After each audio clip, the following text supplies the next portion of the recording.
All right, everybody out there in YouTube TV land.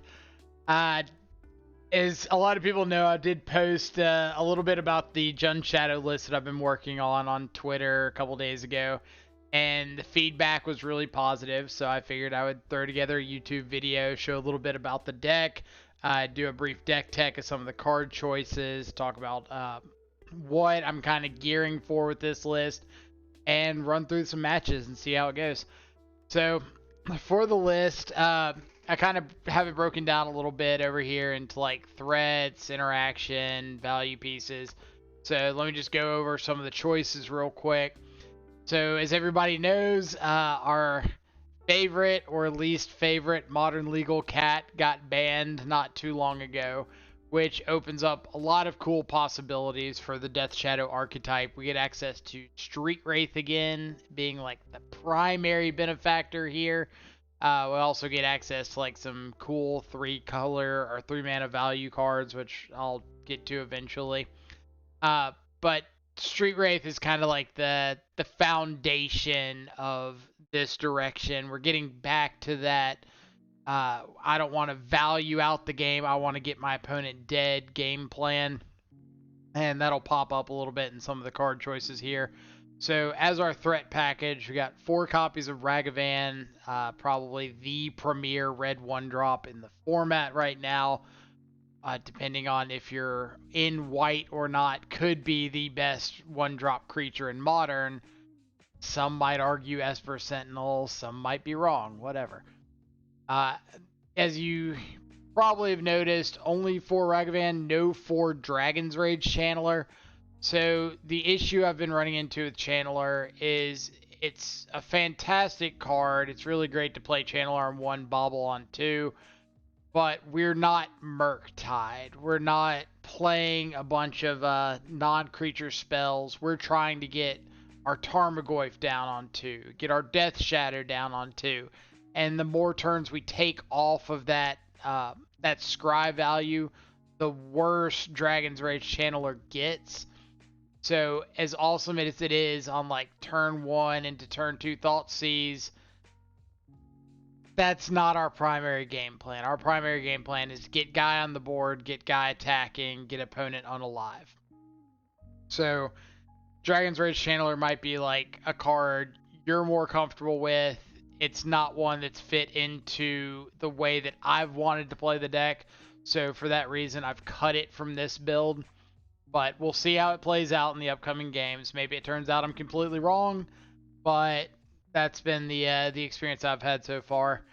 The 4 Death Shadow, 4 Tarmogoyf as the quintessential beaters of the deck. The biggest bodies for the cheapest mana cost that aren't completely hosed by the card Dress Down. Obviously, Tarmogoyf does get pretty bad with Dress Down on the board, but it doesn't just die like Scourge of the Skyclaves. And then finally, a single copy of Kroxa. We'll see later, Traverse the Ulvenwald in the deck makes the 1 copy of Kroxa essentially 3, but it gives you a lot of that late game recursive value against the mid-range decks, against the Yorion piles, things like that, where being able to escape the Kroxa multiple times is very relevant. 6 pieces of Hand Disruption. I've played with the 7th a little bit. I've even played up in the 8th in Jun Shadow before, but there's a lot of good stuff that I wanted to fit in this deck. Felt like 6 was the comfortable amount. 4 copies of Lightning Bolt, 2 Unholy Heat, and a Dismember for our spot removal. Bolt and Heat kind of do a lot of the heavy lifting. Dismember gives you that explosiveness with Death Shadow and Battle Rage. Same with Lightning Bolt. Being able to target yourself is a huge turn on for the card. In our value pile over here, 4 copies of Mishra's Bauble for the filtering with our fetch lands, filtering our opponent's top decks with Ragavan, Growing Goyf, turning on Delirium for Unholy Heat, and Traverse the Ulvenwald. The 2 copies of Traverse are great mid to late game value pieces. I do have to throw an asterisk in here. This is not Aspiring Spikes Traverse Death Shadow deck. We're not 4 Dragon's Rage Channeler, 4 Traverse, 4 Unholy Heat, trying to aggressively get Delirium on as quickly as we can. We are a play out our game plan Death Shadow deck, hand disruption into threat, into turn guys sideways, get blockers out of the way, and Traverse is a fantastic piece to draw late, to go and get that Kroxa if the game's going long, to go and get the Nurturing Peatland to loop with Wrenn and 6, to go get a Grist if you need a value grind card that's not dying to spot removal. If you want to play the 4 Traverse, 4 Dragon's Rage Chandler package, by all means go for it. But this video is not going to give you the same kind of play style that you're going to want to take with that deck. So just keep that in mind. Continuing on, the 1 copy of Grist, great with Traverse late, great on turn 2 off of Ragavan in any of the spot removal matchups. I've had plenty of times where opponents had a Murktide out, and I've been able to traverse up a Grist, sack a dead Ragavan to kill a Murktide, just start powering out tokens, flip lands in the yard for Wrenn and 6, flip Kroxa in the yard, flip cards in the yard to turn on Delirium, any of the above. It's live. 3 copies of Wrenn and 6, mainly because the deck wants to hit those 4th, 5th, 6th land drops, does not want to draw the 4th, 5th, and 6th lands. So Wrenn gives you a nice little medium here of being able to make sure you can double spell, triple spell, without just flooding your hand with lands. Plays great with being able to get those fetches for late game Mishra's Baubles to scry. Plays great with, making you up your fetch count for Goyf's Traverse, Unholy Heat. The ultimate is a potential win condition. Maybe not so much as a deck like Jund would be able to use it, but still very valuable. Adds an extra card type for Delirium. Overall, great card. Pinging off like opposing Ragavans and Dragon's Rage Channelers is huge. And then finally, 2 copies of Temur Battle Rage. Because we want to be able to kill our opponents out of nowhere. In the sideboard, 3 copies of Turok Dreadcantor. It's a card that I've been trying to figure out my numbers on. It's fantastic in the matches that you wanted against the blue-white control decks, the Yorion piles. Being able to get down to threat that is almost unkillable is huge. And then being essentially a 3-for-1 when you do. 2 cards on the discard, then another card to have to kill it. It's almost a no-brainer. The 1 copy of Autumnal Gloom, current test card. Back Gloom. Alright, apparently Autumnal Gloom disappearing. So the 1 copy of Autumnal Gloom is a card I'm wanting to try out against like the blue-white control and Yorion piles. So this is a 3-mana enchantment, 2 and a green. Pay a black, mill a card. Then if you have Delirium on your instep, it transforms into a 4/4 with Hexproof and Trample. So it's a great card for being able to swing through all these sketchy removal spells, your Prismatic Endings, your March of Otherworldly Lights, Solitudes, Teferi bounces, all that sort of stuff. You just have to be careful about when you play it out. Like against the Yorion pile decks and blue-white control, they're going to have answers to it. So you want to play it out on a turn where it's going to flip immediately on your end step and not wait for your opponent to have access to like March of Otherworldly Light or any of their answer cards, to Teferi to bounce it, whatever. 2 copies of Alpine Moon, mainly for Urza's Saga. Has a lot of use against like Tron as well. I had a match yesterday where an opponent packed for summoners packed for an Azusa on turn 2, passed their turn with 2 Simic Growth Chambers and a Forest, and got to drop an Alpine Moon, and they died to their impact. So utility off of that card. 1 Kolaghan's Command, great for hammer time, great for the mid-range mirrors. Pretty good in matches where you want to be discarding your opponent out with like Kroxa against the control decks. 3 copies of Terminate, really great against Murktide Regent, Omnath, Primeval Titan, opposing Shadows and whatnot.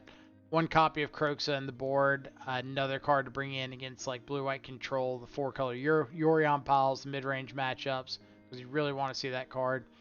1 engineered explosives for like Hammer Time, Rhinos, anything going wide, and 3 copies of Soul Guide Lantern for any of the Grave decks. I have been on the 4 Soul Guide Lantern recently, just cut down to 3 this league to try out this Autumnal Gloom.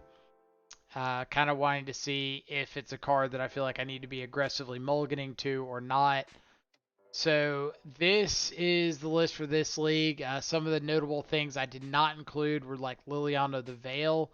Been really good in the sideboard now that we can't play Luris, but I'm kind of gearing towards a few different matchups. It's great against blue-white control and 4-color piles, but it can be a little awkward against things like Urza Saga, so just be careful of that. I think that's everything I wanted to go over with this list. So yeah, let's just oh, I guess the one thing I did want to mention is we have restarted the spreadsheet. I've gone back through all my Magic Online matches for the last month or so and updated on here, and just wanted to talk about, like, if you're wanting to play this version, some of the reasons to play it are matchups against like Amulet Titan, Hammer Time, the Saga decks like Jund Saga, the Murktide matchup. All really excellent reasons to play this deck. Like, you can crush some of those with some pretty minor tuning. Rough matchups, anything with like Prismatic Ending, March of Otherworldly Light, Solitude, which everybody kind of knew that was going to be the case, but like the Yorion pile decks, blue-white control are pretty tough.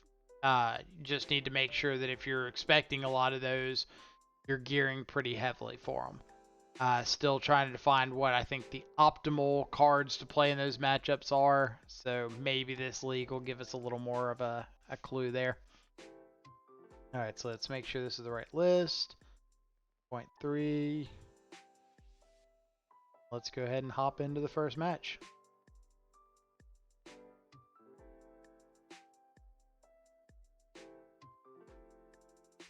Alright, so obviously we'd like to see Murktide, Hammer Time, decks like that. But at the same time, I wouldn't mind seeing some blue-white control so we can test out some of these sideboard slots, see how they look. This deck has been a little bit weak as well against some of the fringe players. Like, I don't have a great record against the Tameshi combo list, which I think I've run into like four or 5 times, and I'm like 2-3, 1-4, something like that against it. Which a lot of that is user error. I think the first like 2 times I ran into the deck, I got stomped because I just didn't understand like how they could interact, what they needed to go off. And then the next 2 times I think I beat it, and then the last time I saw it, I believe I just flooded really hard game 3, and that was kind of it. So I would put an asterisk next to that one. Let's see, what else is pretty popular right now while we're waiting for our first opponent.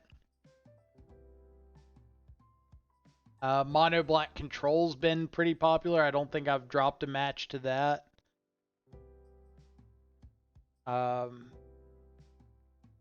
See, Living End and Rhinos, the Cascade decks. I'm pretty sure I'm exactly 50-50 against both of those. Yeah, 50-50 against Rhinos, 50-50 against Living End. Burn is another one. If you're playing a lot of like Grixis Shadow, Burn might be a tough matchup for you. You throw in Tarmogoyfs and Croxes, and the matchup gets a lot better somehow. Who would have guessed? Get rid of counter spells and throw in like more derpy guys, and Burn matchup gets better. Yawgmoth is a weird one. I feel like I've got a positive record if I play against exactly Tom Ross and a negative record against everybody else. So if somebody comes up with an explanation for that, please let me know. Alright,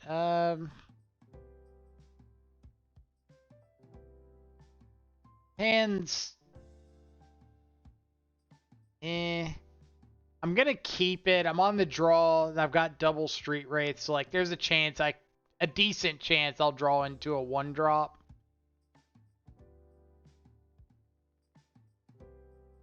Blooming Marsh, Ignoble Hierarch. Speaking of 1-drops. So I'm assuming this is Yawgmoth. So with that information, would I rather kill the Ignoble Hierarch or go for hand disruption? I think I'm just going to kill the Ignoble. It's a little bit worse if they happen to have like wall of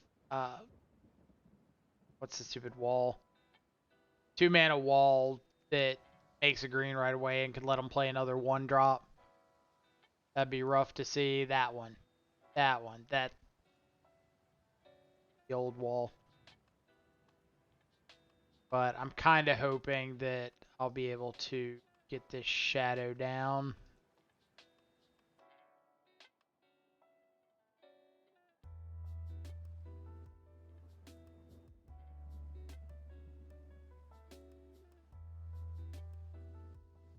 Feeling pretty dead game 1, but I'm going to give myself the chance to just like find a battle rage and kill them.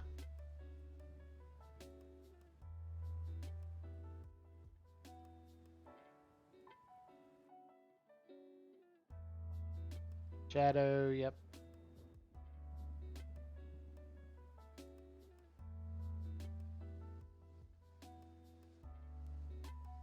Got 2 cards in hand.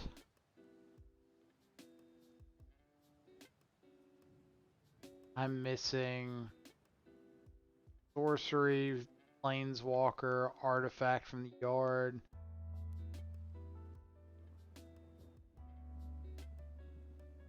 Play Goyf, land, pass. I want to save this traverse in case I do happen to find one of those missing card types. I can just go ahead and swap out this traverse for a shadow real quick.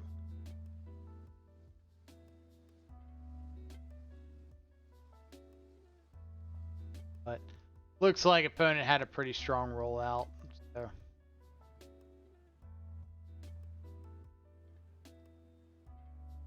if find another another Yawgmoth or a 2-mana. I don't have they used Walverts yet.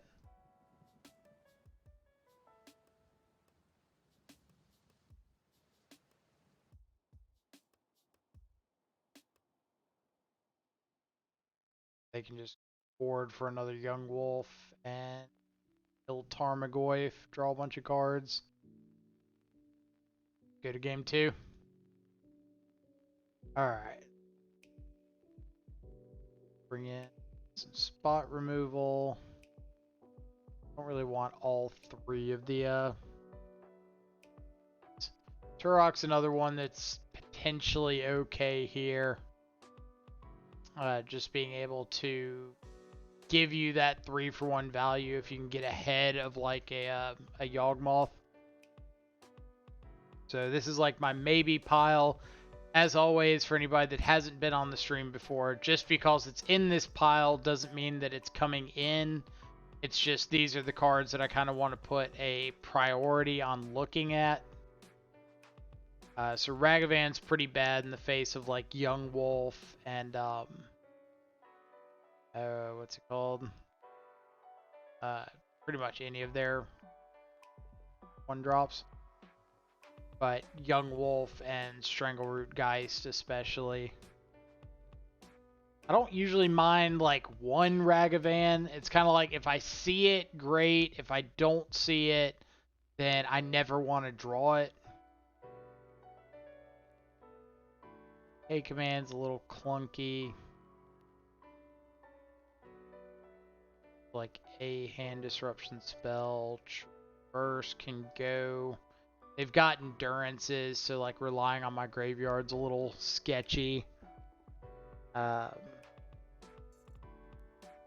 1 Croaks is fine. Essentially, if I see it and it lives, it's going to be the biggest thing on the board. If I don't see it, I don't feel too awful about it. I'm going to go kind of like that. Wren's a really great card in the matchup. Being able to drop Wren down on turn 2 and clean up a 1-drop is nice.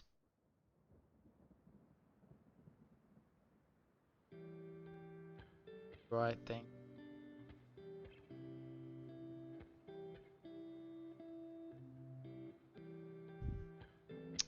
Got the pieces I need.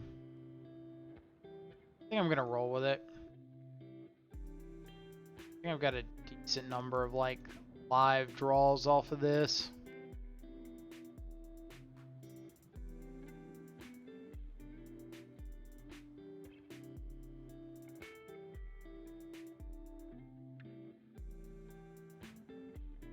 Good one. I could fetch and shock, bolt myself, and play a shadow there.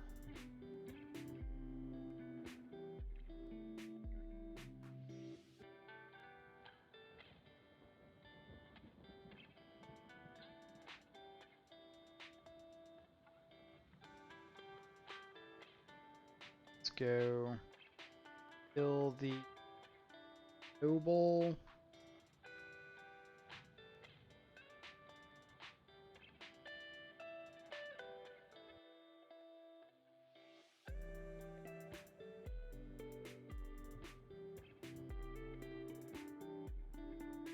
Shadow. Kill the ignoble. That down. Go.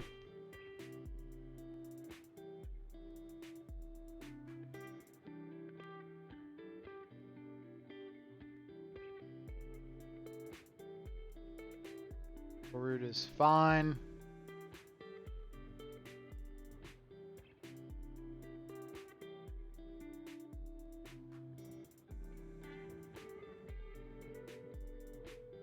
Let's attack here, because if they want to attack back on their turn, like I'm a-okay with that. But I'm just trying to cut time off the clock.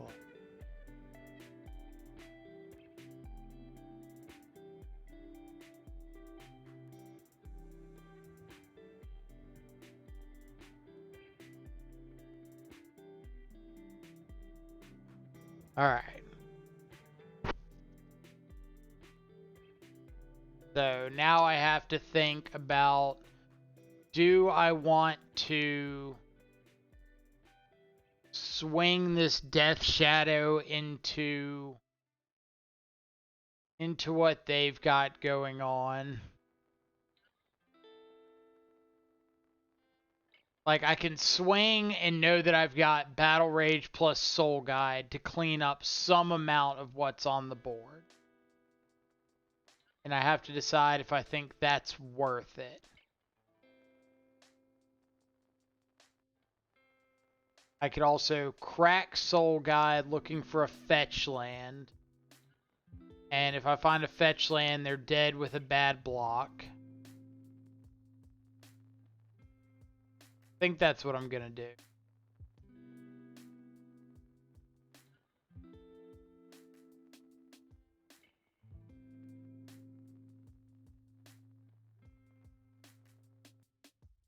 My opponent the chance to make a bad block. Obviously, I'm not doing now, but Happening.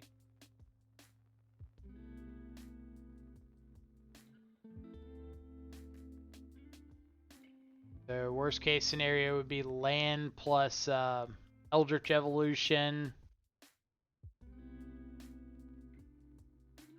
Not great either.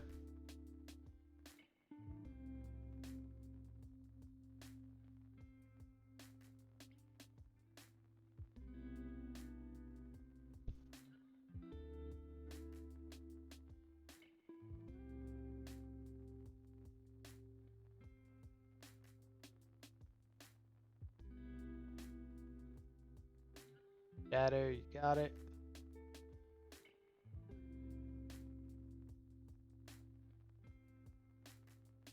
Bright part here is I do get to get back Croaksa.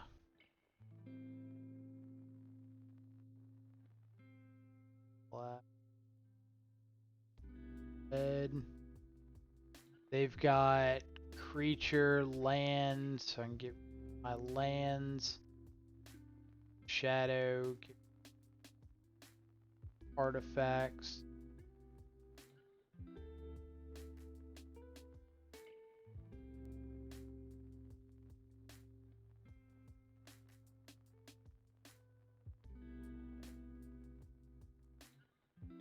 Can't really attack with a Circle Wave.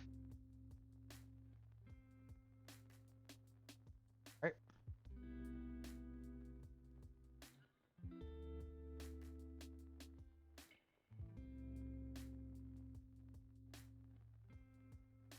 Blood Artist is not bad.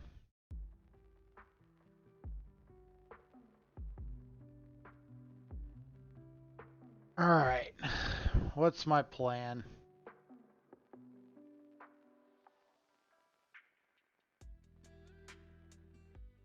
If I attack with both, they have to block with both.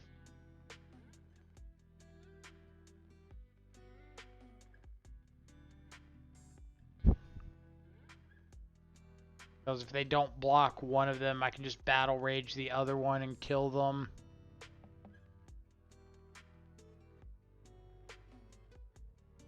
I could attack Croaksa at them, Tarmogoyf at Grist. Blood Artist does create a trigger, so if I present lethal to them, they'll die before the trigger resolves. But if I Battle Rage, then it does give a first strike kill trigger. So I think what I'm going to do is Croaksa at them and Goyf at Grist.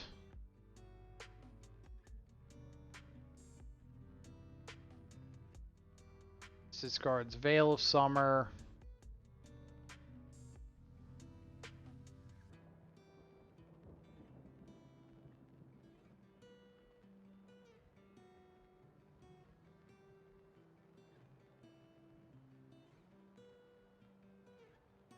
So this kills them. They the first strike damage tramples over 5.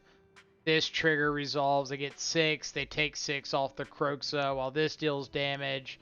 And then the Blood Artist triggers would go on the stack after they die. So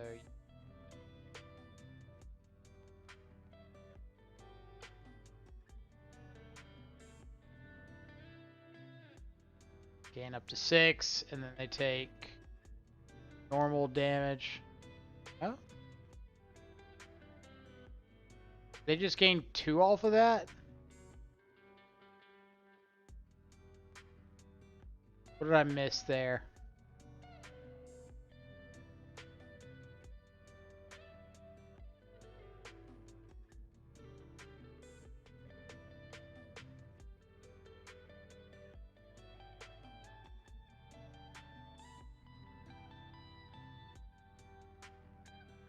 Did I...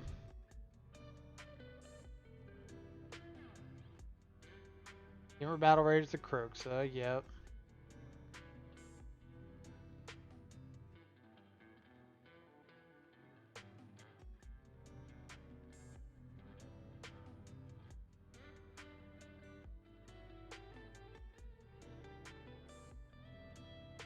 Where did I miss the one life total?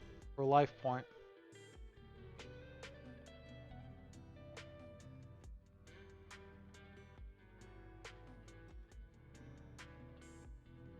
They were at 11.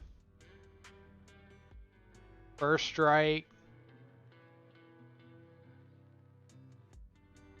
What am I talking about? They needed to be at 12. They were at 11. That was 100% my fault. Math is tough.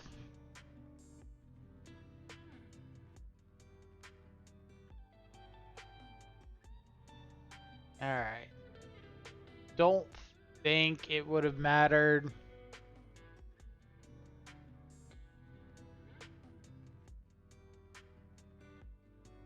Like, especially not with them being able to wrist me.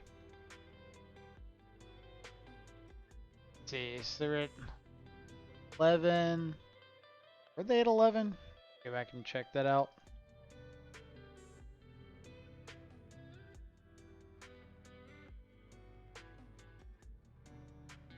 Why in my mind were they going down to 5 off of the trample?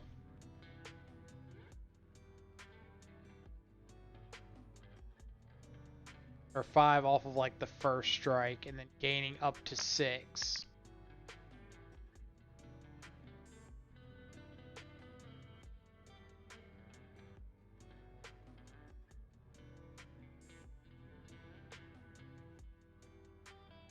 But I gotta find.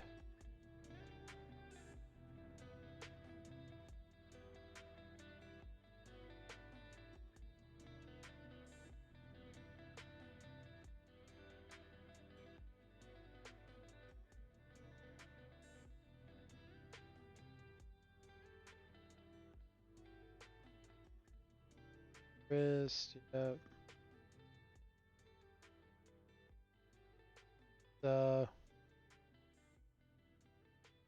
Always good to stop and see where you messed up.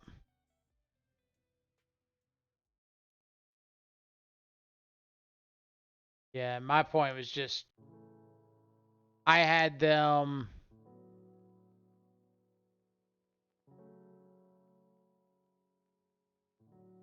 Yeah, for whatever reason, I had them going down to 5 in my head off of this first strike instead of going down to 6 with the 1 toughness there.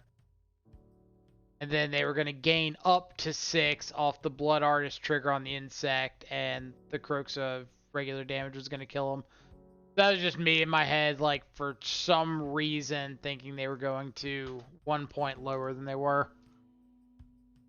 So Yawgmoth falls to the negative 2.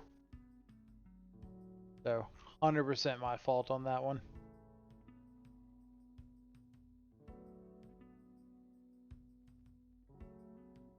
Yeah, Steven coming in clutch with what I figure out after the fact.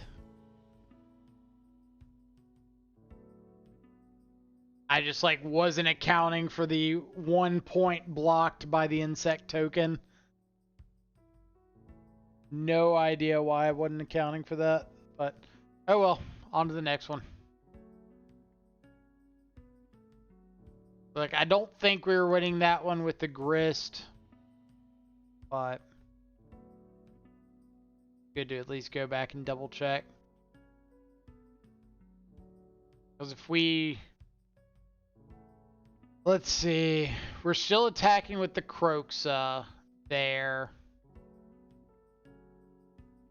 We could have battle raged the Tarmogoyf and killed the Grist and played a backup Goyf. Like, that probably would have been the better play if we had identified that there was no way we were killing our opponent there. It's a pretty easy mulligan here. Sure. Keep it. Second bolt. Stone caverns, so likely rhinos. Stone cavern gut shot.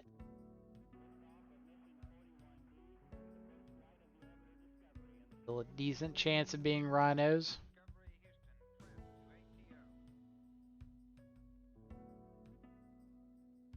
Very weird rhinos list. Chalice, so we continue playing.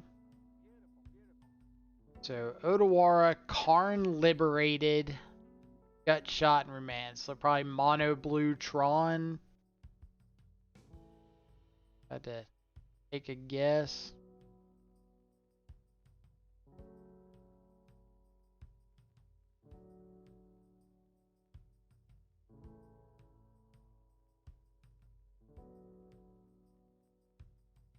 Opponent lets the Ragavan resolve. Yep.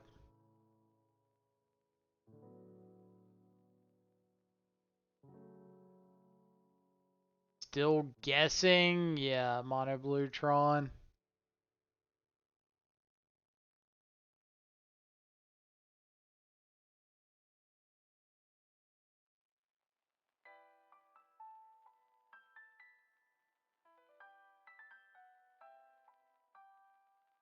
Then put Chalice back. Academy Ruins.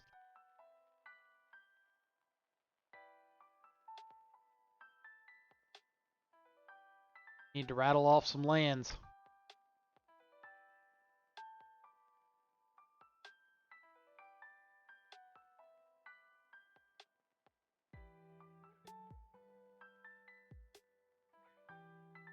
You got lands.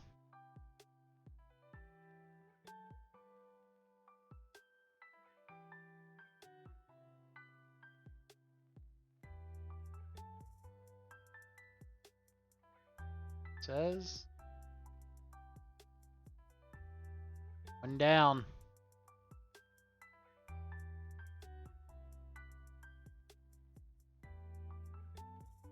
That Karn out of here.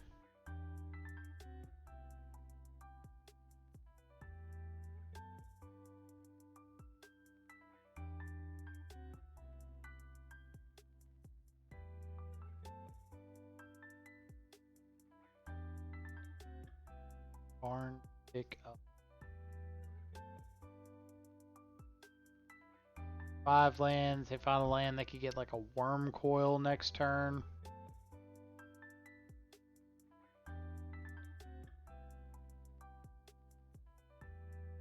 See what they get before I scoop.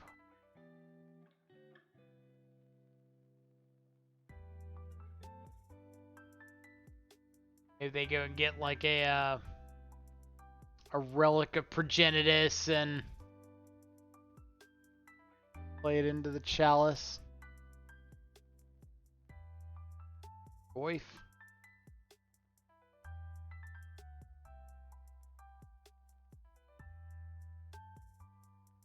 Alright.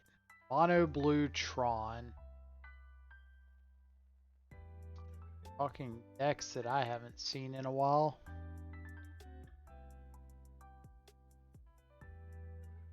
Number of these. Okay, we'll for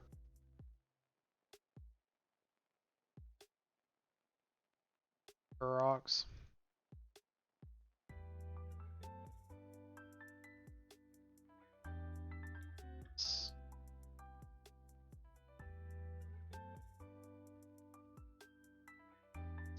Turn 1 Thoughtseize, turn 2 Croxa or Shadow.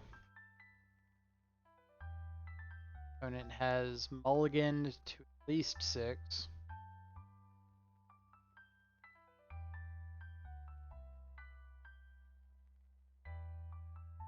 I think best possible draws here would be a Ragavan for next turn and a fetch land for the turn after.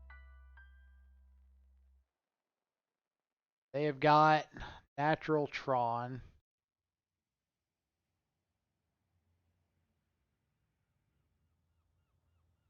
Thirst for knowledge.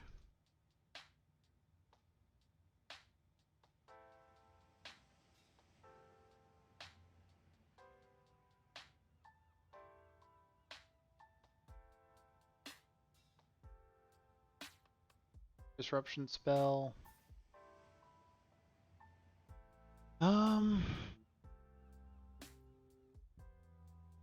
Shadow.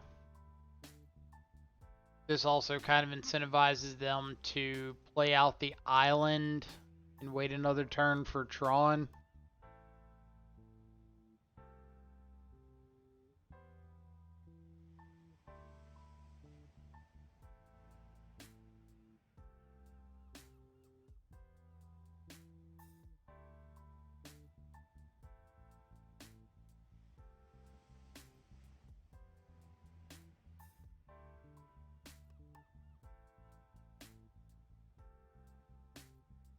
Gut shot.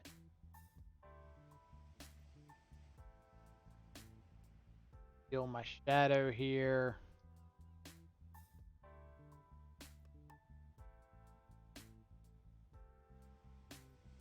Ironically, these games would have been a lot better with a Ren and 6. Sure. Get down Ragavan in case I find a land next turn. I just have another gut shot.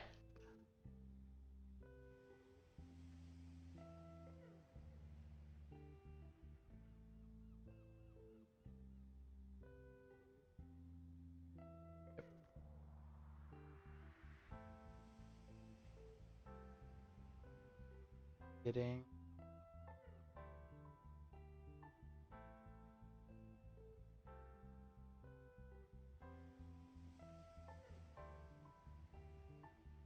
List of things we are okay with. Bridge is on it.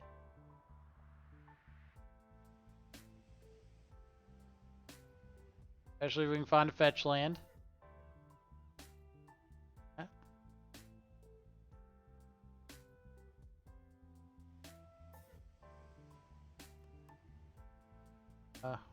Fetch land, por favor.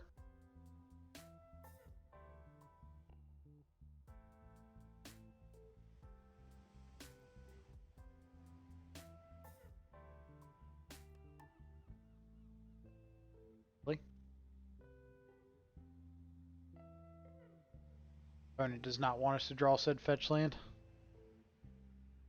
It's not a fetch land, but does allow us to play out stuff.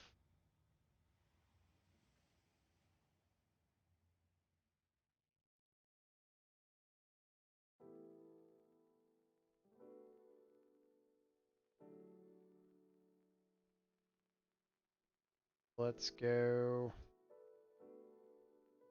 Bolt.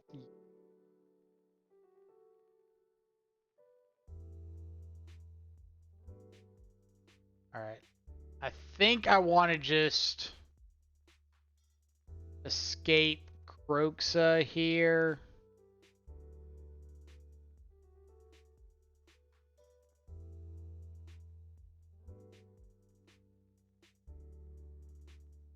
Like, I really want to make sure that they're empty-handed before I cast this K command.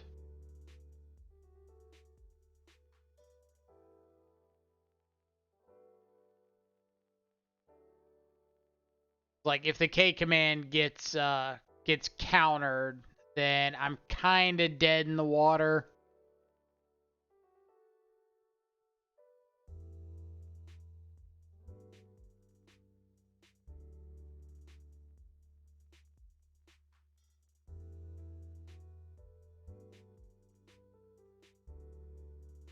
Right? Does use their blue mana. Obviously, they do still have like 1,000,000 mana left over. Ditch a Condescend. It's a Chalice. Relic is okay.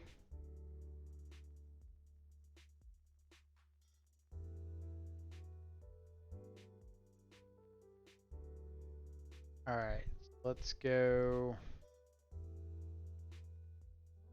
here. K command.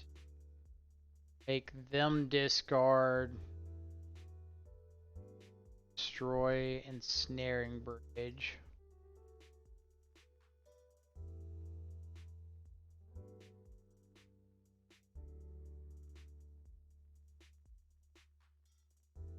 Relic, sure.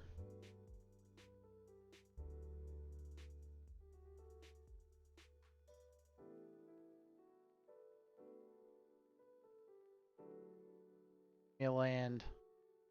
Alright. On to game 3. Against Mono Blue Tron. What do I want to change up?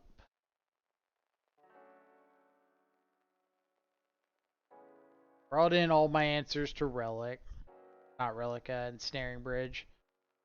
So, can't do much more about that. Bringing in the third Turok probably isn't where I want to be. I could board out Ragavans and try to blank those gut shots.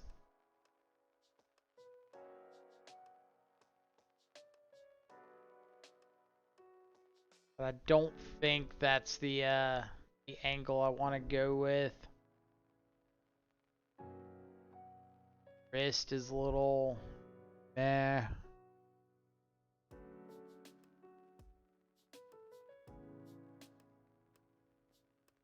Alright, so the last spot's between like Grist, Turok, Soul Guide Lantern if I want to fight over Academy Ruins, Lightning Bolt if I want to go a little faster. This is probably the best out of those options. None of them really feel great.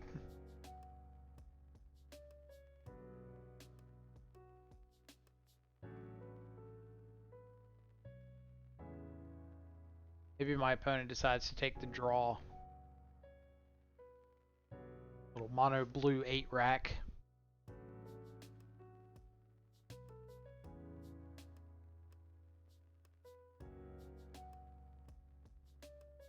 Am I hoping to see double Thoughtseize, Shadow, Ragavan.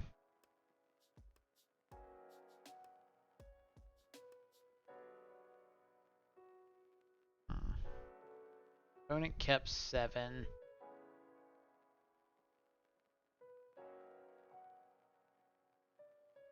Like, I answer Chalice, I answer Ensnaring Bridge, I answer Tron. I've got no green mana if I draw a Goyf, no hand disruption. I think I ship this. Definitely keep this.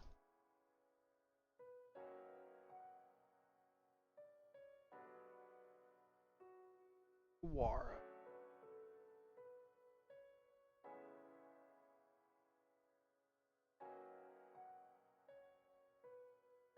Go ahead and start getting hand disruption train rolling.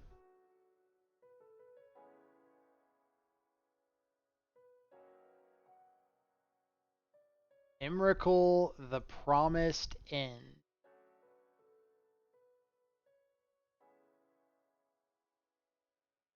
I will try my best to not die to an Emrakul Promised End.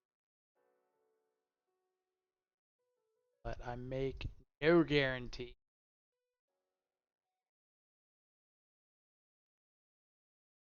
Backup repeal. Let's take that. Take Thirst for Knowledge. Go.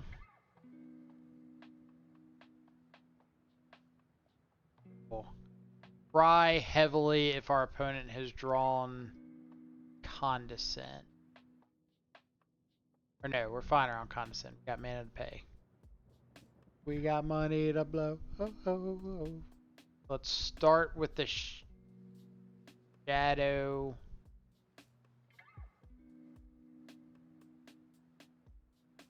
It's Stomping Ground. Start with the Shadow so that we can pay for something like Condescend. And Kroxa.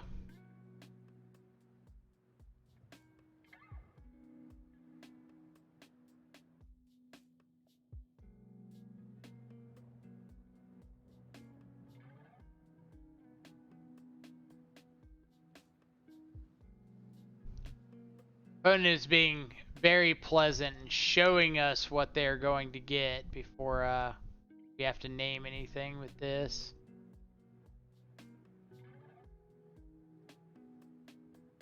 Alright, so at the moment we've got take 1, go to 7, swing for 6, down to 14. Next turn, battle rage for lethal.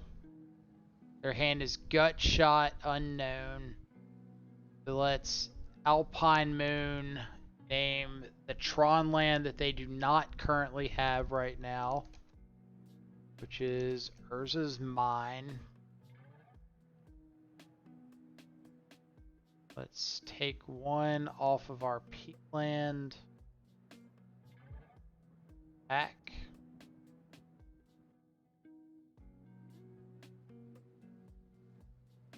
And ironically, I think the best thing opponent can play for us right now is a Karn Liberated. Or Karn the Great Creator.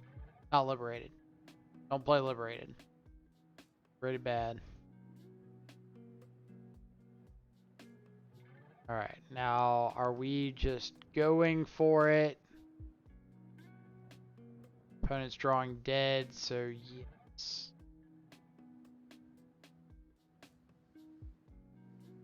Survey says.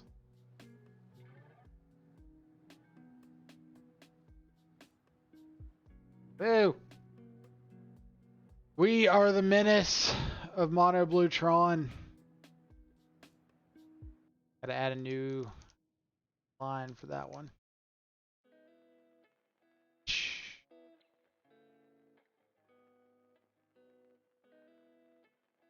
Mono Blue Tron players fear us.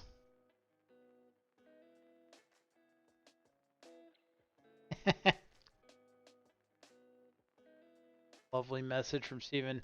Opponent's hand is what dreams are made of. Double basic island gut shot. Emrakul is far too powerful for a mere mortal to comprehend. You are ungodly correct on that one. I stare into the face of an Emrakul and say, please no. Please be gentle. Alright, match number 3. I would love to be on the play. And yeah, good hand. Got a good 1-drop. Got a good pressure. Got a recursive threat. We've got Dismember to clear the way. So, since I am in the blind game 1, I'm going to lead Stomping Ground Ragavan. More often than not, I would like to be more aggressive with my life total.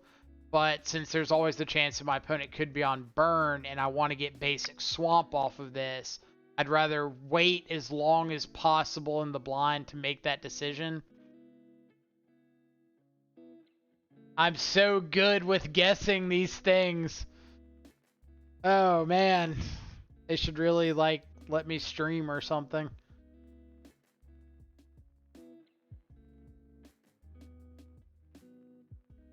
Am I attacking with the Ragavan?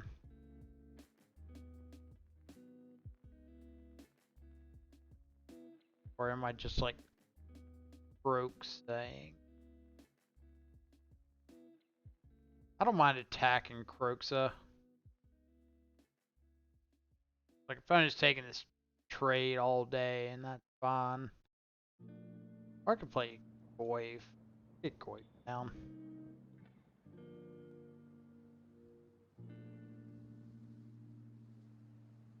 Not burn. Not burn. Scratch everything I thought I knew about life.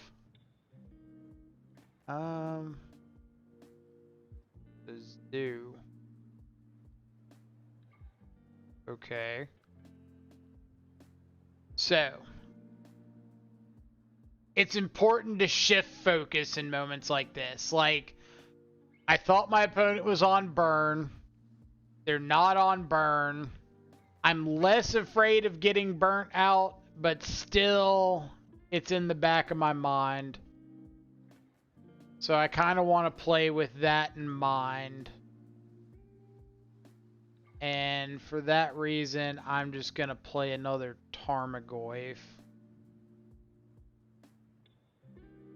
Like, I want to remember, yeah, my opponent can still have, like, Lightning Helixes, Boros Charms, Atarka's Command, Lightning Bolt, whatever. So, Revolt. Alright.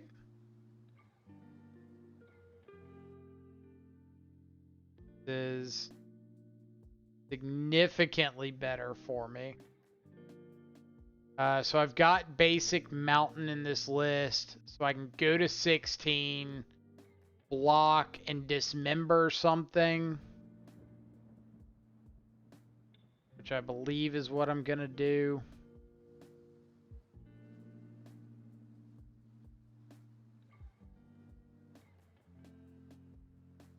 So why would they get Dryad Arbor? Should I be thinking about Atarka's Command pretty aggressively here?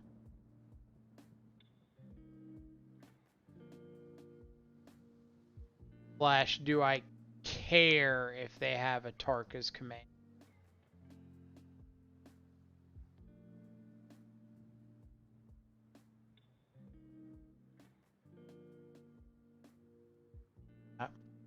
I was expecting, like, pay for mutagenic growth. Alright, Revolt Zoo.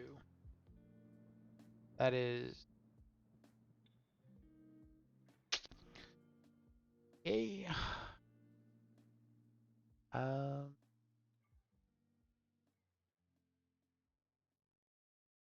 just need to make this, like, one zoo archetype. Which is a little misleading. Like, I think the Revolt Zoo matchup's great. I think the Tribal Flame Zoo matchup can be a little sketchy. So, I don't really know how to distinguish that properly.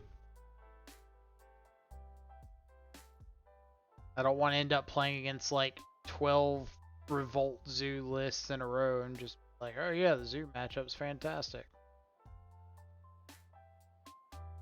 Then all of a sudden somebody runs into Tribal Flames. You lied to me. Matchup did not feel fantastic in the slightest.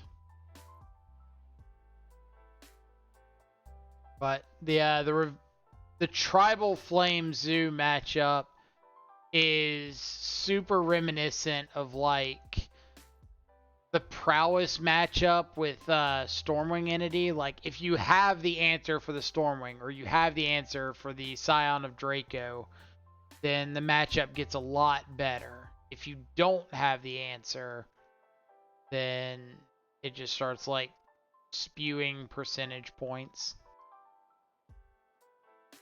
Alright, so in the blind, I've got like decent 1-drop. I've got removal spell and decent 2-drop.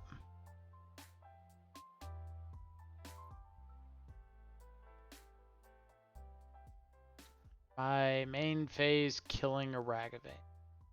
Probably.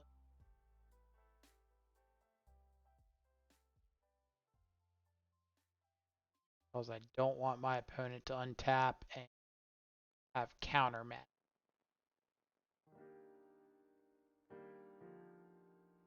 So I'm assuming Murktide. So my focus is going to find an answer to Murktide Regent or get the game over with. Like, either one of those is pretty acceptable. Got a Channeler out. They're repping Spell Pierce pretty hard, but they also like F6 there, so probably consider. Yep.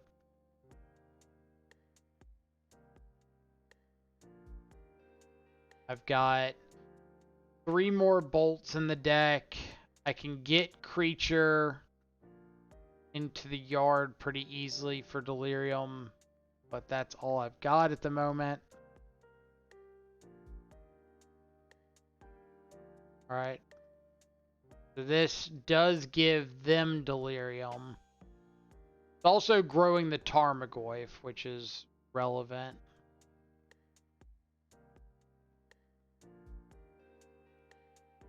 Well, they're hitting for 3.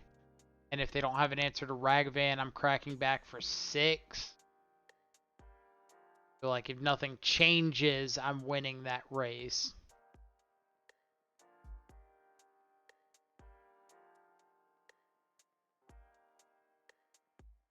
But we'll see. They could also find an Unholy Heat off of this and deal with the Tarmogoyf.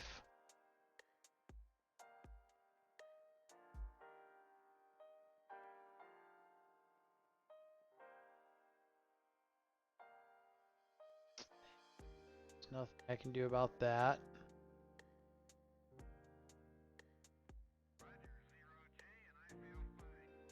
Alright, so we need to find Shadow.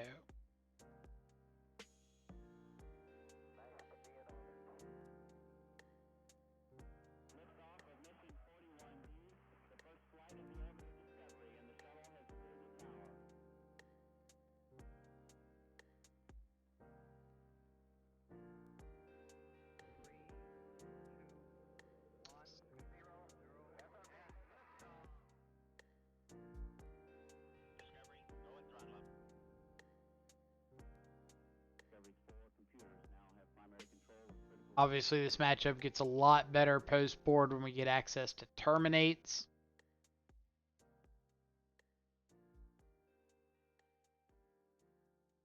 Usually, not going to say every time, but most of the time, you don't lose to the Channelers and the Ragavans, you lose to the Murktide. So it's important to keep that in mind.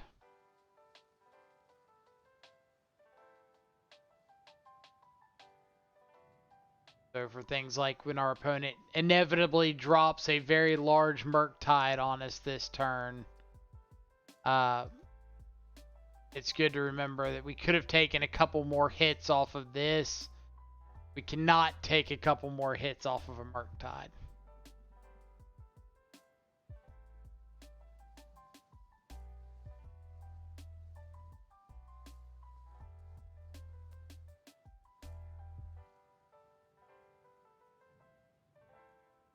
But this is also a really good example of why I don't think that Dragon's Rage Channeler is nearly as good in our deck as it is in their deck. Being able to keep all of these instants and sorceries around. Alright. That does in fact answer a Murktide. Alright, so I need to get a swamp.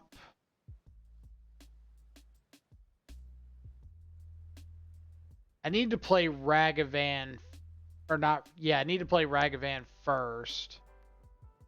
Because I need to play out an answer or something that I can sack before I play the Grist. Because I don't want them to be able to kill whatever I'm sacking before I kill the Murktide. Might try to spell pierce this.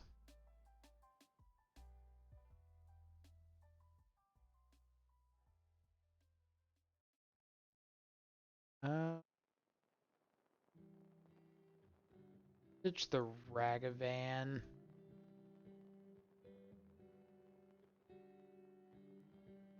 Doing this so that if our opponent kills the Grist, it turns the Dragon's Rage Channeler delirious, and we can block their Channeler with it. But they could also just have like a lightning bolt and be able to bolt us, turn their Channeler on, and swing in.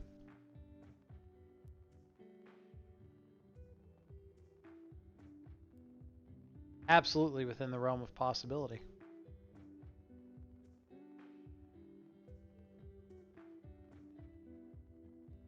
Also turns on Channeler.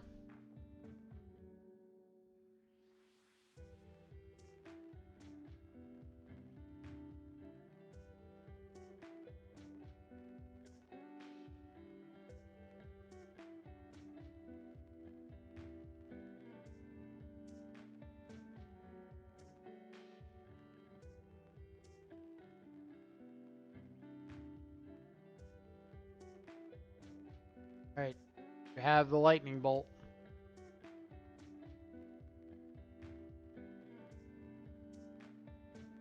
Shh. Ah.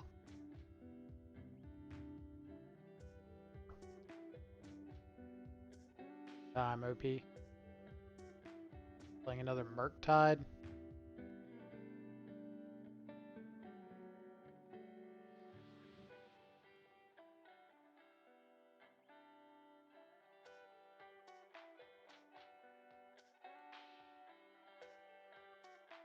This is their turn. That's great for me.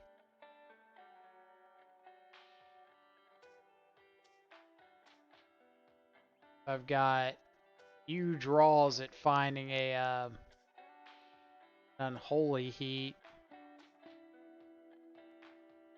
Let's go.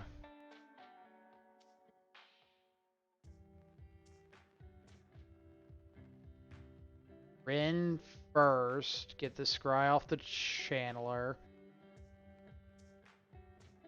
Reverse. Reverse does not do it. Like I could get another shadow or something, but I'm still just dead to the Murktide.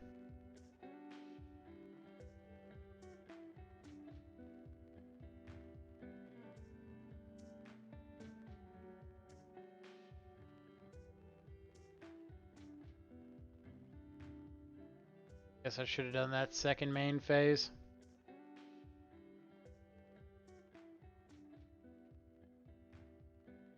Definitely should have done that second main phase.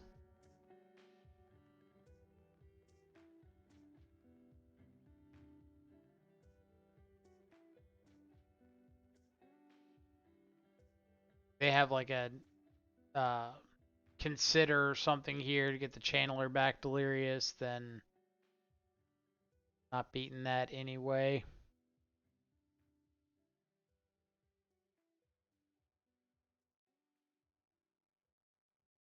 Let's have a heat on my channeler.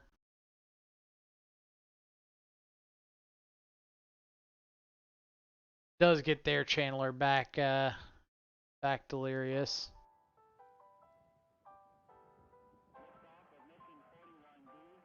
Do I have any outs? For information.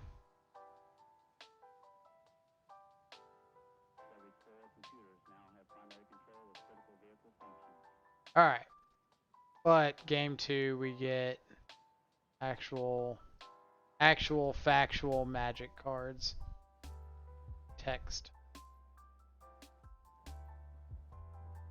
Ragavans. Verse. Wraiths. I'll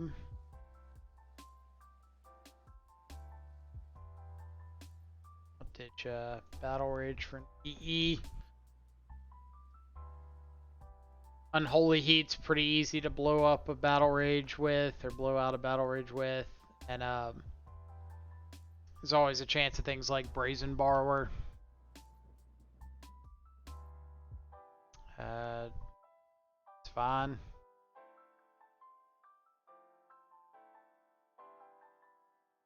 Start with bobbling them for more information on our discard. Of course, one drop is on top of the library.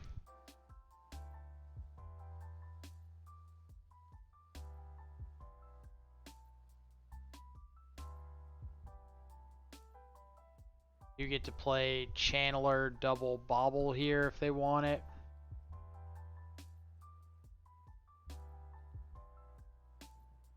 They kept the card on top, which means if they crack this second bobble, or play the second bobble, I'm pretty thrilled.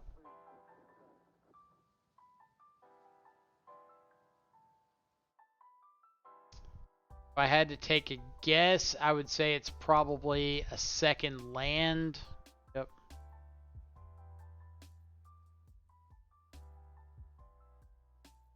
Let's take Archmage's Charm.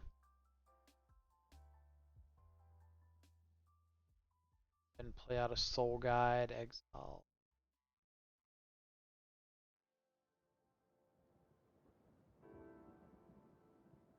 Another instant at the moment. That. All of them drawing for turn. Yep.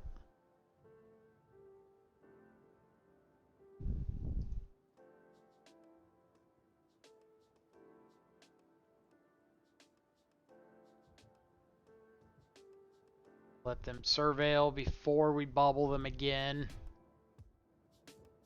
Fire the outlet to the yard. And like that, there's no reason to pop that that bobble right now unless you think there's a good chance you're going to draw exactly counterspell.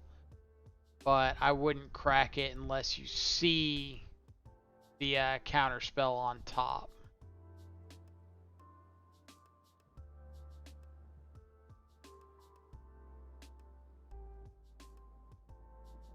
It's fine.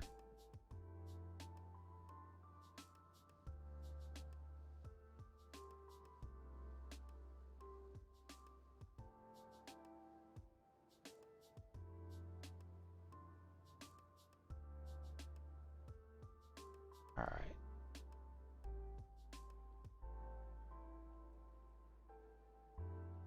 Let's get a basic.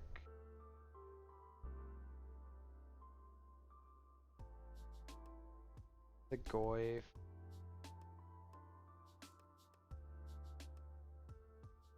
Bolt. All I've got to do is find an answer to this Murktide.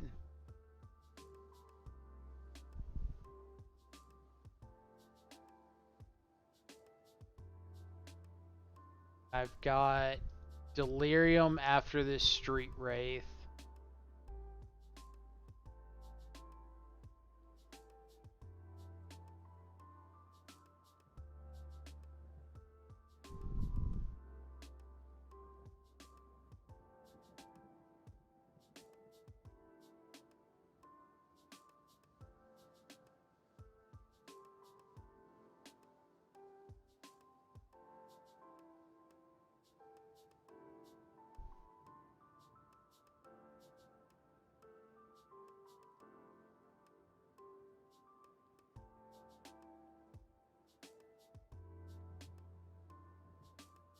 Not the greatest.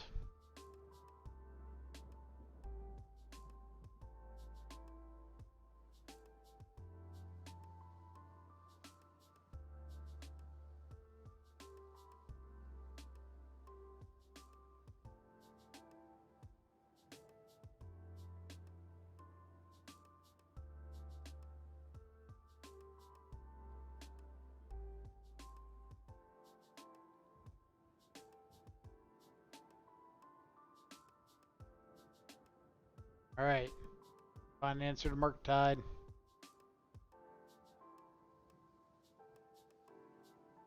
This does not grow the Tarmogoyf any.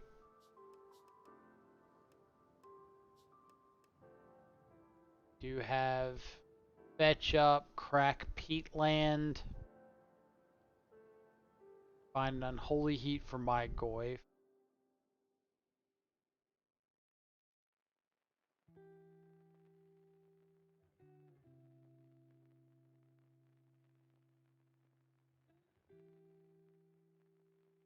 So I don't think I'm cracking this land end of turn.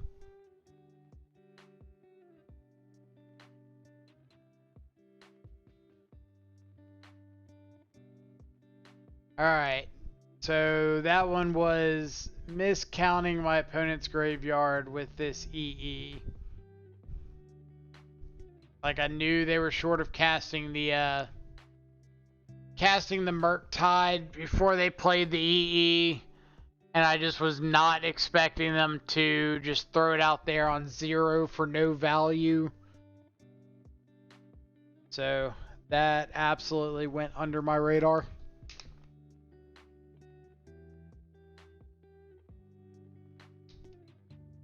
the joy of not playing as much as I should. Like, knew that was my plan with the spell bomb, was to nuke the yard. Knew the count, just like was so sure, oh, my opponent's not going to cast an EE for 0. Like, there's no benefit to that. The benefit is having your opponent not pay attention and let you get a Murktide down.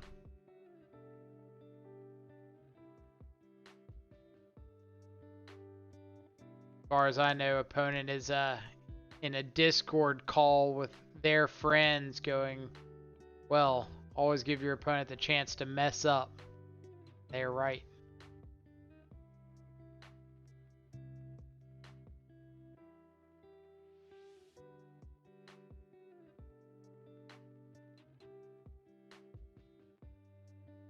So far I would consider my loss against Yawgmoth not a complete punt, but like a 80% punt. I'd have to go back and see if I was actually dead, if I battle rage the Goyf and kill the Grist, or if I was still in a position where I had a chance. And then that game 2 was absolutely a punt. Should have cracked the Soul Guide Lantern, but here we are. We are in match number 5, waiting for an opponent. But at least we're getting some camera time in, right? So like, get to be in front of the camera for a little bit, make that that small leap back to the normal streaming schedule. Less of a leap, more of like a skittishly placed foot in the door. But progress is progress. As you can see, we do have new space behind us. New setup, new room to go. New picture of the original Green Ranger. I got autographed.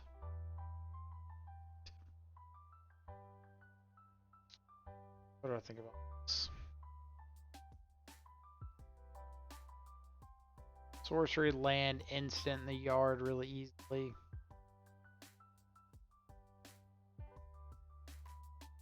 Keep it.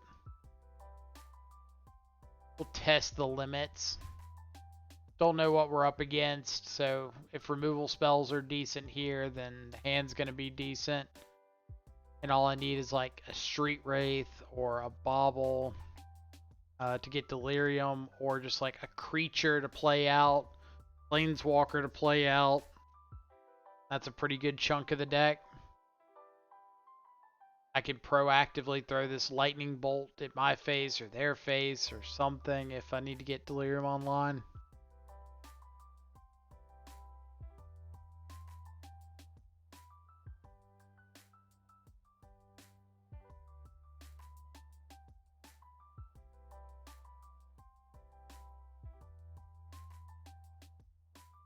Back-to-back Murktide.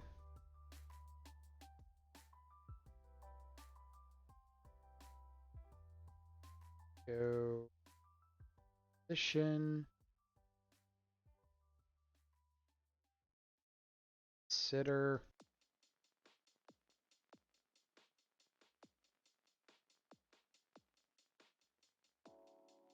Next turn we can bolt the Murktide or bolt the Dragon's Rage Channeler.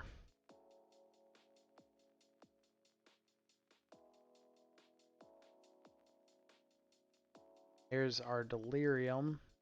Go bolt.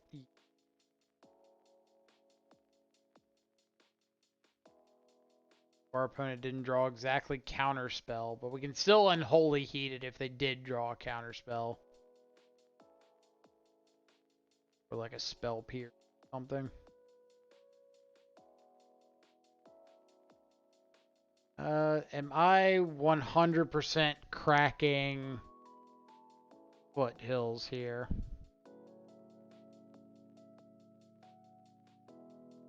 I think... Yes. I think I'm getting this traverse down before my opponent has a chance to do anything about it. Bubble first.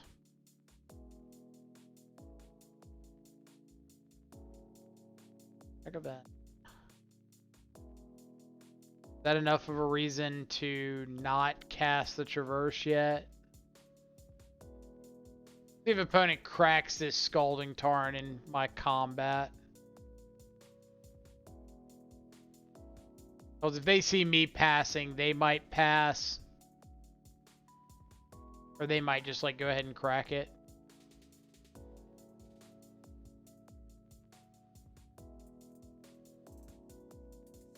And who knows, maybe my decision changes. Maybe I draw into another land and I want to traverse for a Kroxa instead of a Shadow.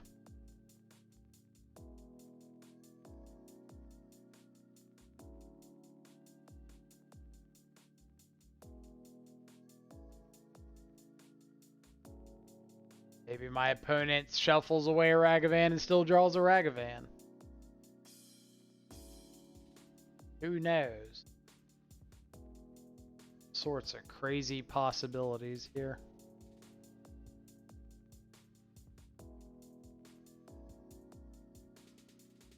So, this mean that I do now want to traverse for a Kroxa.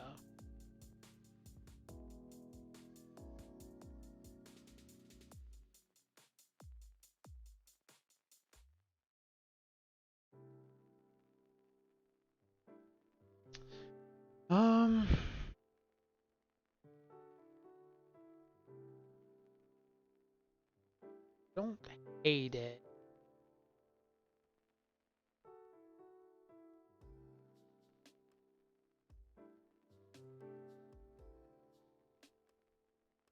I could get Kroxa, I could get Shadow, Tarmogoyf.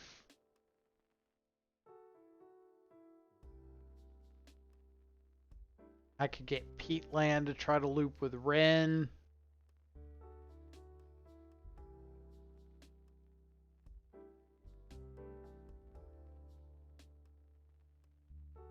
I think Kroxa is probably best case.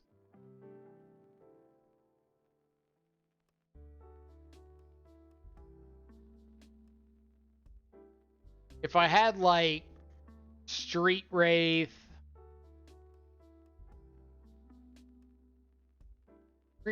Bolt or something in hand, something that I could use to like get out of Bolt Unholy Heat range, then I'd be a little more likely to get the Shadow.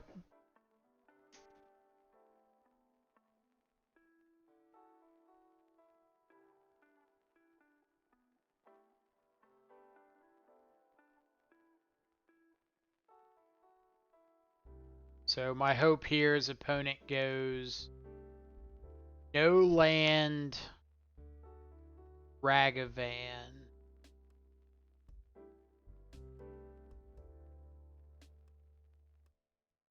I hope it's not that they go land Murktide.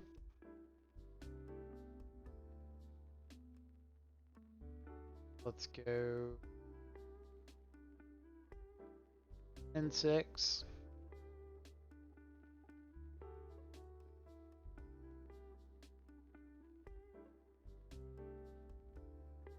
Up.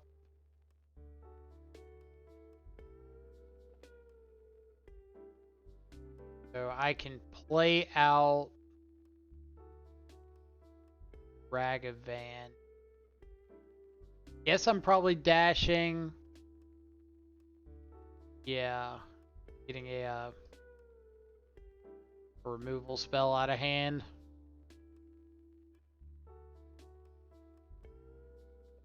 Because this also makes them choose. If they kill the Ragavan here with Bolt, then now they have to decide between Rin and Kroxa with the Unholy Heat. And if they had like decided to Unholy Heat the Ragavan for whatever reason, then they wouldn't be able to kill the Rin or the Kroxa.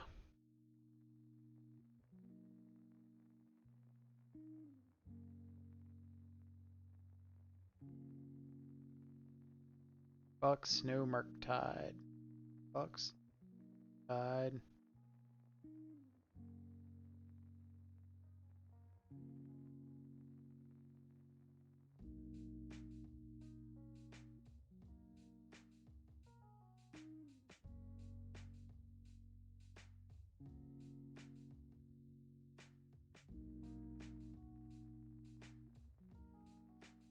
They've got instant sorcery.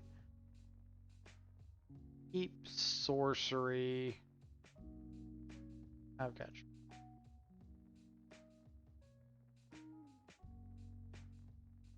Trying to plan around like, all right, they get a Murktide. They're exiling all their instants and sorceries. What's my plan after that?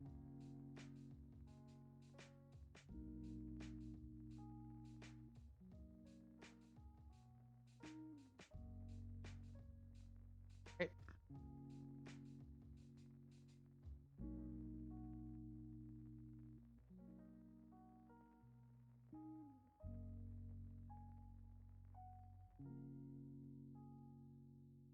Got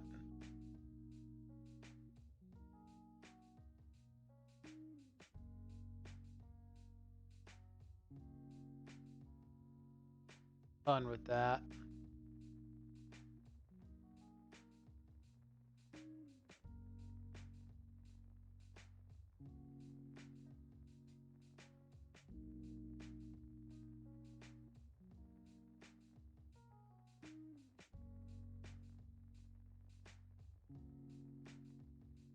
Two. Go in. Foothills.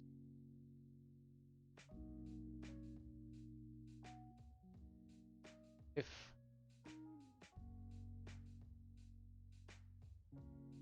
eventually this slugfest has got to end, right?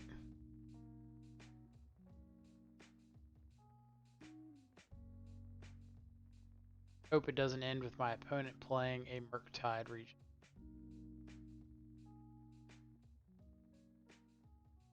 Hiya.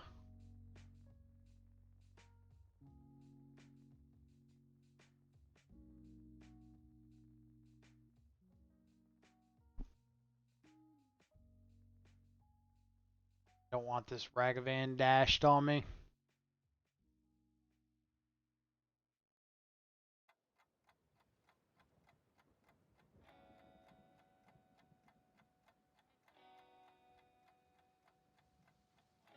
Got Ragavan Unknown in hand.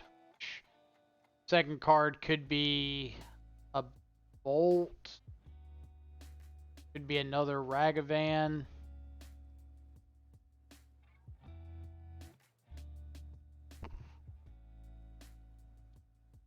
Kind of feels like another Ragavan.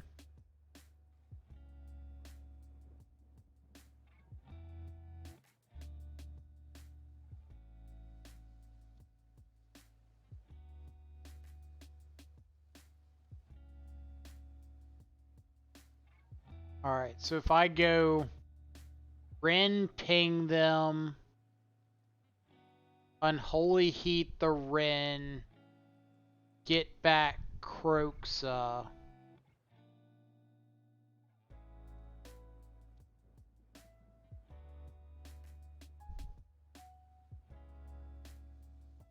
Is that my best line?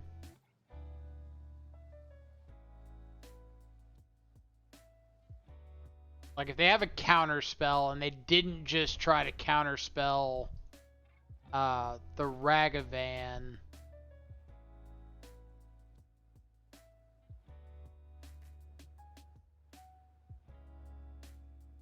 Alternatively, I could fetch and not give up the Wrenn.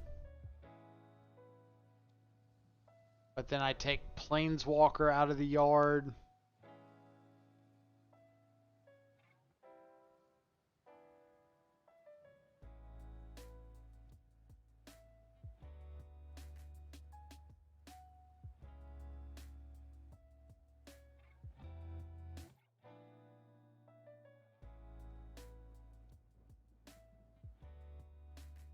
I guess fetch is probably just better.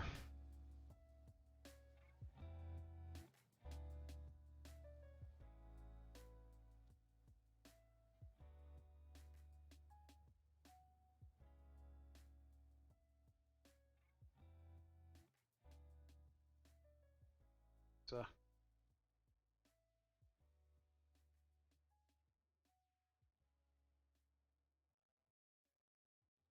Ragavan. So I feel like the other card is just another Ragavan.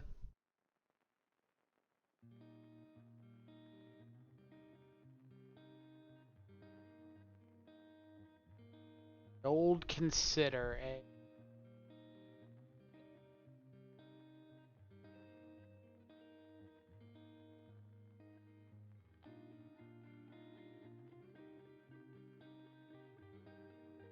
Thing to the face. Ragavan or Wrenn could have pinged itself, and that would have given Tarmogoyf the extra power to be lethal with just it and Kroxa.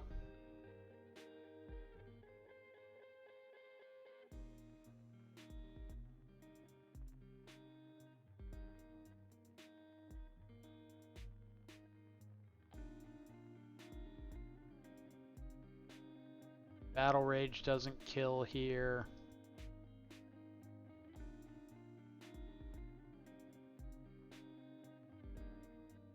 I kind of feel like their last card's a Bolt now. Like, they're just trying to find second Bolt and get out of it that way. Oh. Terminate. Soul Guides.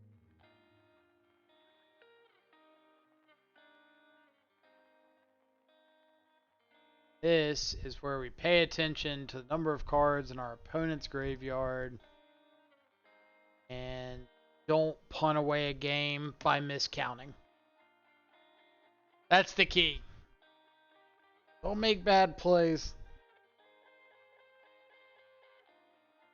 You know, if you always make perfect plays, game of Magic, there's a chance you'll win that game. Heard it here first. You get that like tattooed on your back or something. If you only make perfect plays, game of Magic, there's a chance you will win that game. Stop there. Don't include like the, well, there's a chance you won't as well. Like, quote is what the quote is.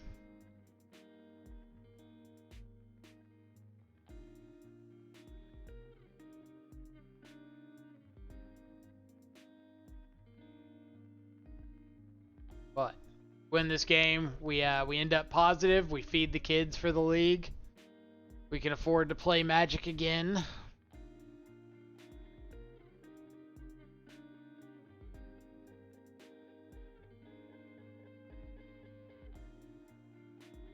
don't think I updated after the last Murktide match. Not. Percentages are plummeting. We've got to back.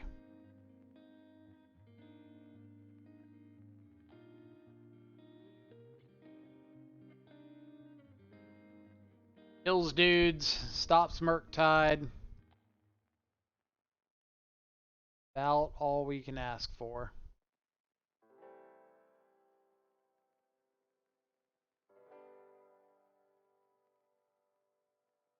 Turn 1, no 1 drop is nice.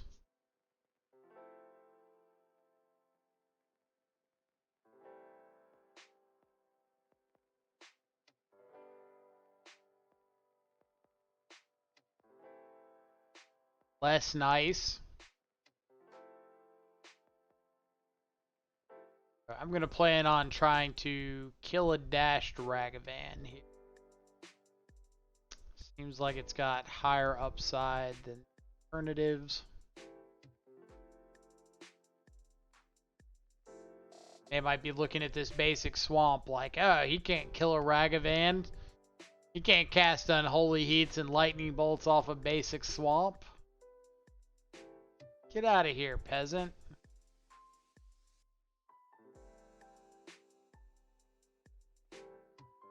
Could also just be saying, I've got a spell pierce. Case. See it.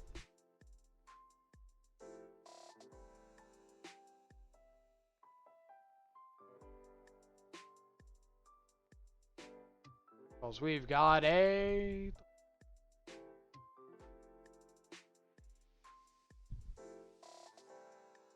If I kill Ragavan and he's got fetch land, that puts Ragavan in the yard, 4 off the fetch land, a 4/4. I've got Delirium plus more Terminates.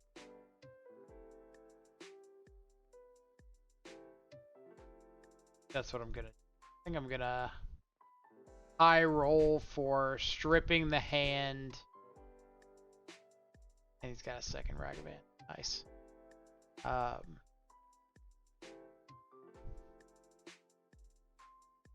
As I was saying, high roll for stripping the hand and giving him a dead draw off of his Ragavan.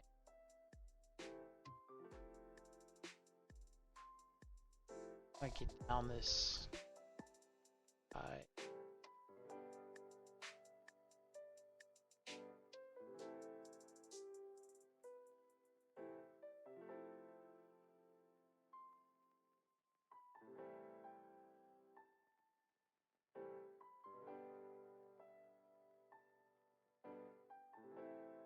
It's dead off of this Ragavan, and I go, ah ha ha.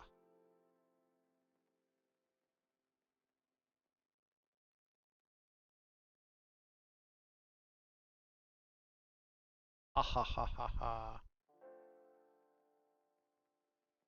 So Scalding Tarn was his draw for turn.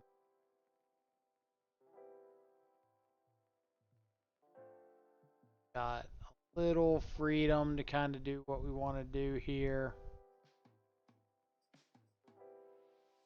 Let's Thoughtseize the other Ragavan.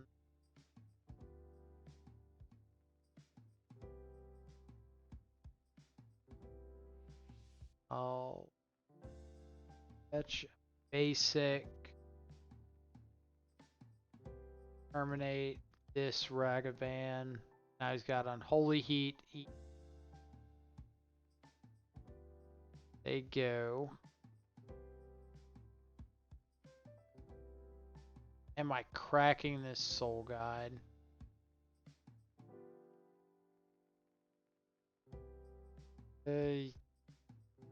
Yeah.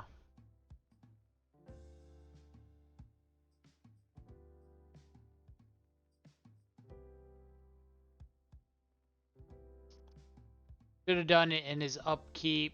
Plays around him having like exactly Snapcaster and being able to snap Bolt in response. Blood Moon. Whew. That's a heater.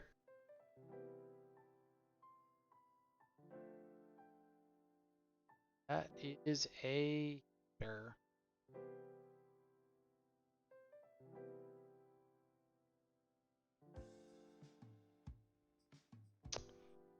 Probably best possible draw there.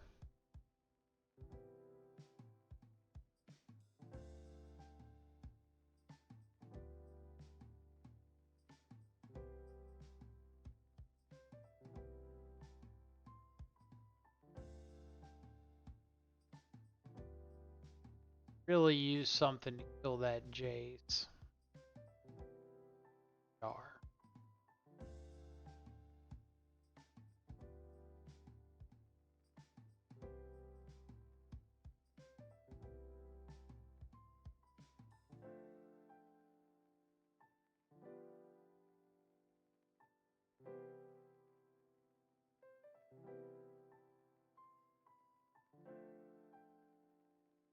Gonna have to draw off of this Soul Guide Lantern. It's like no way I'm having a chance at winning if this Jace sits around.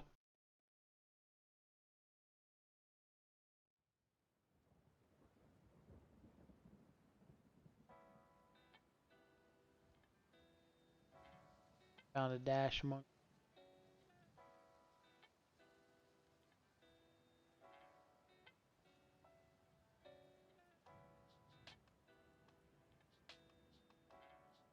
Alright, what do you got?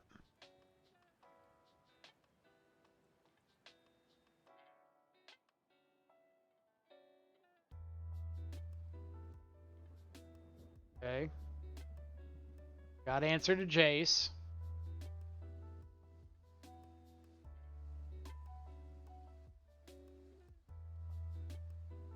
A for Flusterstorm or Spell Pierce.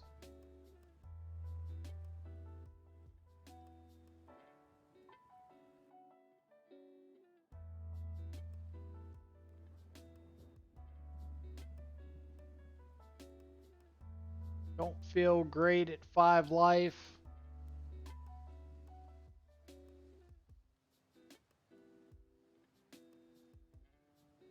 This is like one of those kind of stereotypical shadow games of like, hey, I died because I never found a threat.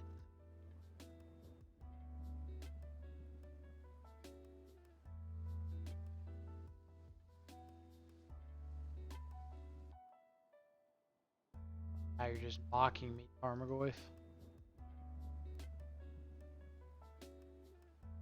Bolt.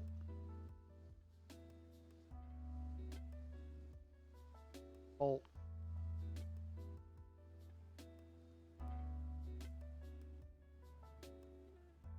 Shock.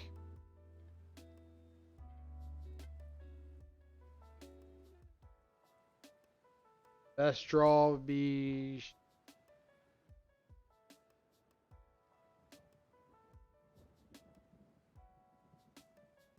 Unless he's sitting on an Archmage's Charm to steal it.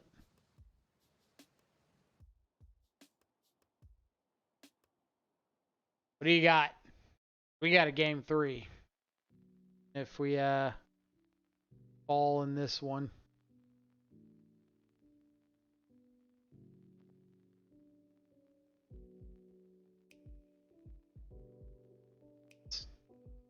Bolt, fetch land.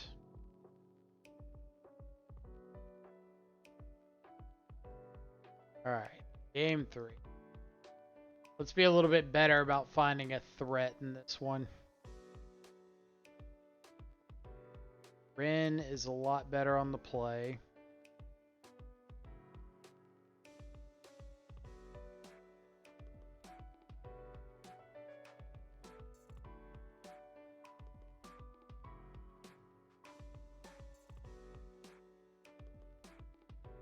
What? Like realistically, how bad would an Autumnal Gloom be here?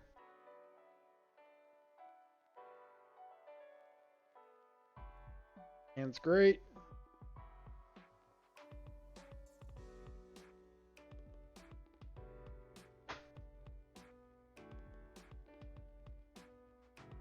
Plays.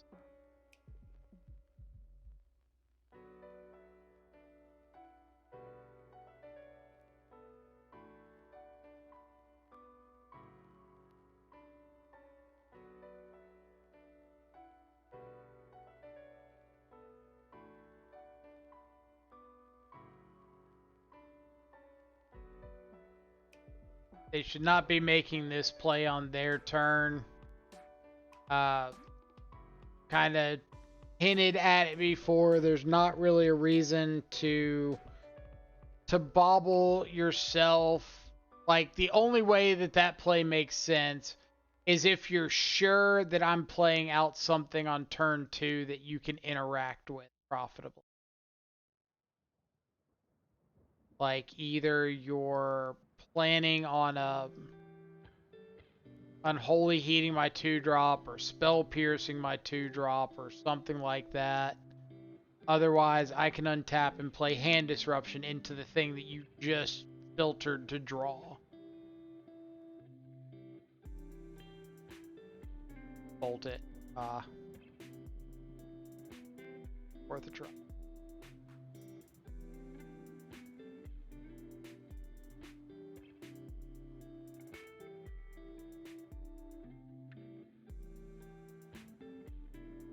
I am gonna have to keep an eye on him going like bolt. I was gonna say bolt Tarmogoyf and then delve everything away to Murktide. Start with this. Let's respond. Yep. Does grow our good buddy Tarmogoyf.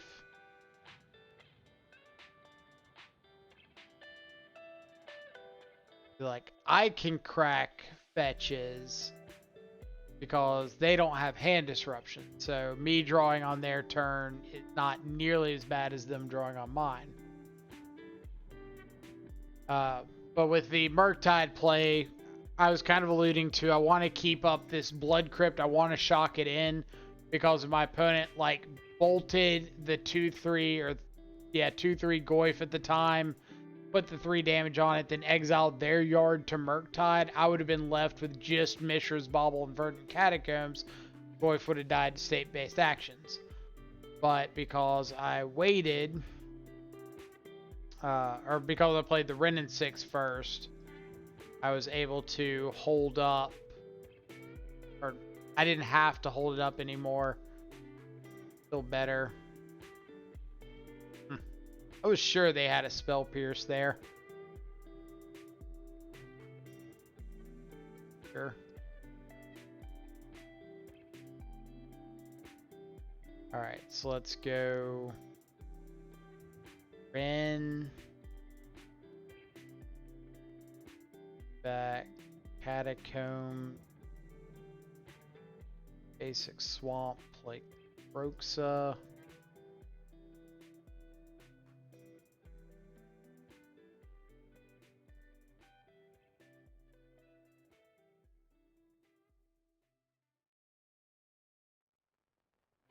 Now the hope is that like my opponent doesn't have 3rd land or 4th land, and they would have to just play out the Murktide without counterspell backup.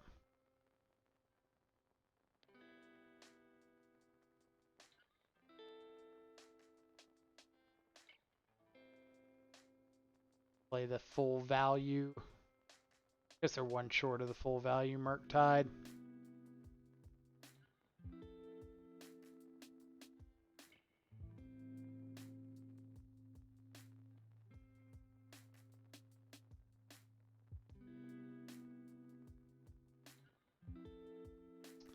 Hand disruption would have been my best draw there.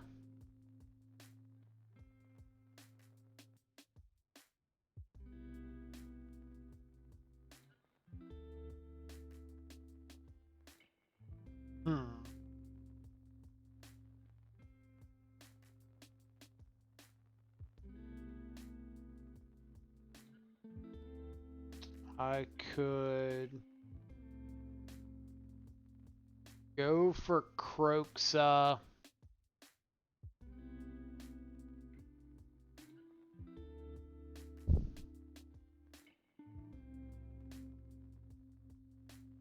Yeah, I need to pass and see if they do anything and terminate on their upkeep.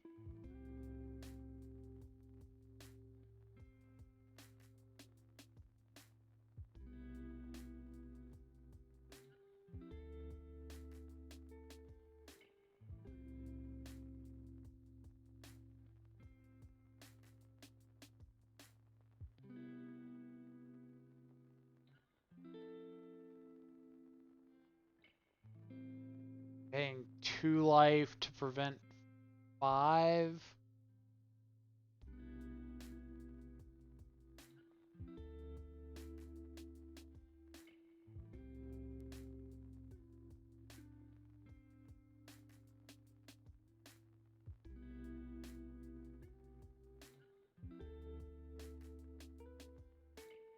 Falls was a little scary. Kind of makes me think that they've got another counter spell.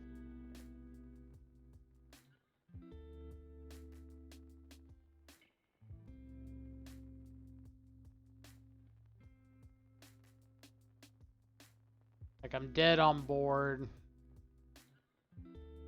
but we'll do something.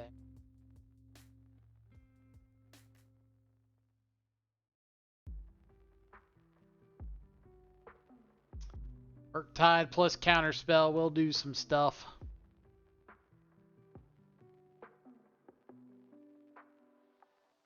Last card. Bolt. Ugh, that one was rough. What did I want that last game? Soul Guide. Soul Guide saw multiple Wrens. Maybe I want to look at shaving Wrens in the matchup. Like, the theory there is it's really good against Dragon's Rage Channeler and Ragavan, but they're never just like playing out a naked Ragavan. And Channeler, their deck's a lot more prone to get it online. So, I have to take that into consideration for the next time I play against that matchup. Speaking of which, let's update the spreadsheet. I say we've got all these good matchups, and then I don't show it. Alright, so what did I think about that league?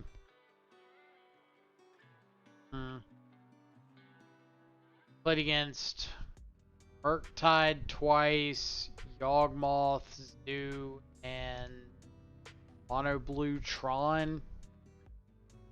So theoretically, I would have tried to, or I would have put us at 4-1, beating Murktide, Mono Blue Tron, and Zoo, and we ended up 2-3, losing to both of the Murktide matches.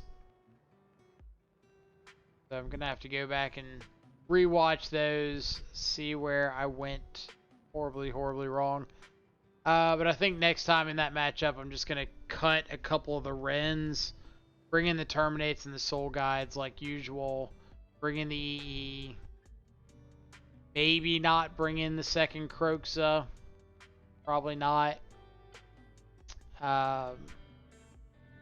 Maybe it's a matchup that I want to check out Turok a little more, but I doubt it.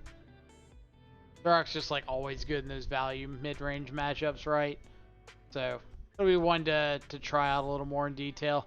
Other than that, yeah, I think the deck's fine. The other version that I play a good bit is like this, running the basic forest instead of the basic swamp, or instead of the basic mountain. No Kroxas, but for the most part, like the main 60 is about the same.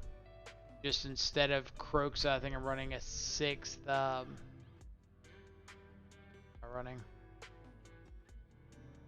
The K command instead of Kroxa. Sideboards pretty much the same. But yeah, we'll start streaming at least a few leagues for YouTube a little more often, see how it goes. And that's about it. So I'll catch y'all next time. Hopefully the video should be uploaded pretty quickly. And adios till then.